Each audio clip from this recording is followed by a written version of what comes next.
یہ سنیے مسلمانوں، اور چوری کرنے والا مرد اور چوری کرنے والی عورت، ان کا ایک ایک ہاتھ کاٹ دو، یہ ان کے کرتوتوں کی سزا اور اللہ کی طرف سے عبرت کے طور پر ہے، اور اللہ زبردست ہے، صاحب حکمت ہے۔ پھر جو شخص گناہ کے بعد توبہ کر لے اور نیکوکار ہو جائے تو اللہ اس کو معاف کر دے گا، کچھ شک نہیں کہ اللہ بڑا بخشنے والا ہے، بڑا مہربان ہے۔ کیا تم کو معلوم نہیں کہ آسمانوں اور زمین میں اللہ ہی کی سلطنت ہے، جس کو چاہے عذاب کرے اور جسے چاہے بخش دے،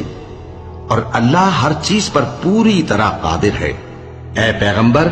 جو لوگ کفر میں جلدی کرتے ہیں، کچھ تو ان لوگوں میں سے وہ ہیں جو منہ سے کہتے ہیں کہ ہم مومن ہیں لیکن ان کے دل مومن نہیں ہیں، اور کچھ ان میں سے جو یہودی ہیں، ان کی وجہ سے غمناک نہ ہونا۔ یہ لوگ جھوٹی باتیں بنانے کے لیے جاسوسی کرتے پھرتے ہیں، اور ان دوسرے لوگوں کے لیے جاسوس بنے ہیں جو ابھی تمہارے پاس نہیں آئے۔ باتوں کو ان کے